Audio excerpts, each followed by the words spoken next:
चंद्रपुरी राज्य के रामनगर गांव में शिवा नाम का एक 18 वर्षीय युवक रहता था। बचपन में ही उसके माता पिता का देहांत हो गया था और कुछ समय पहले उसकी दादी ने भी उसका साथ छोड़ दिया था। कम उम्र में ही शिवा जीवन की कठिनाइयों से बहुत कुछ सीख चुका था। वह समझदार, बुद्धिमान और लोगों को पहचानने की कला में निपुण हो गया था। इसी कारण गांव के लोग उसे एक चतुर और बुद्धिशाली युवक मानते थे। मुझे अब दूसरे राज्य में जाकर अपनी बुद्धि और मेहनत से धन कमाना चाहिए। कुछ दिनों बाद उसने अपनी यात्रा शुरू की और दूसरे राज्य में पहुंच गया। वहां उसने कुछ समय तक भेष बदलकर रहना शुरू किया और आसपास के वातावरण का निरीक्षण करने लगा। कुछ ही दिनों में शिवा ने देखा कि बाजार में एक सब्जी बेचने वाला दुकानदार लोगों के साथ गलत व्यवहार कर रहा था।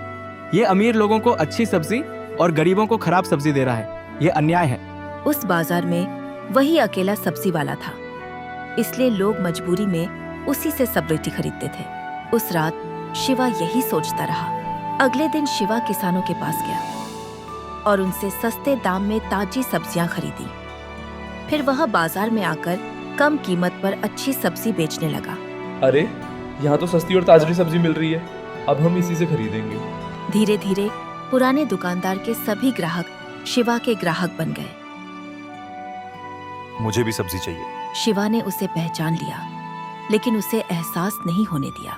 जरूर, यहाँ सबको एक ही दाम में अच्छी सब्जी मिलती है। अगले दिन जब शिवा कुछ समय के लिए दुकान से बाहर गया, तो दुकानदार चुपके से आया और खराब सब्जियां नीचे रख गया। जब शिवा लौटा तो उसे दुर्गंध महसूस हुई। ये उसी दुकानदार का काम है। अगले दिन शिवा गांव के मुखिया के पास गया। मुखिया जी, वह दुकानदार गलत काम कर रहा है। बिना सबूत कोई विश्वास नहीं करेगा, मैं खुद देखूंगा। अगले दिन दुकानदार फिर आया और सब्जियां खराब की तथा पैसे भी चुरा लिए। रुको, तुमने चोरी की है। मैं तो सिर्फ सब्जी लेने आया था। तुमने जो गलत काम किया है वह मैंने और मुखिया जी ने सब देखा है। मेरे पास कोई सबूत दिखाओ। अपने हाथ दिखाओ। लोग इकट्ठा हो गए। उसके हाथ काले रंग से सने हुए थे। ये कैसे हुआ? मैंने पहले से ही रंग की युक्ति लगा दी थी ताकि सच्चाई सामने आ सके। तुम अमीरों को महंगी और गरीबों को खराब सब्जी देते थे। तुमने ऐसा क्यों किया? लालच के कारण, और कोई प्रतिस्पर्धा नहीं थी। मुखिया ने दुकानदार को सजा दी और उसकी दुकान बंद कर दी गई। अब शिवा पूरे गांव में ईमानदारी से सब्जी बेचने लगा। लोग उसकी अच्छी सब्जी और कम दाम से बहुत खुश थे। शिवा सच में एक अच्छा और ईमानदार दुकानदार है। इस तरह शिवा पूरे गांव में प्रसिद्ध हो गया। उसकी मेहनत और ईमानदारी से उसका व्यवसाय भी खूब बढ़ा और वह सम्मान के साथ धन कमाने लगा।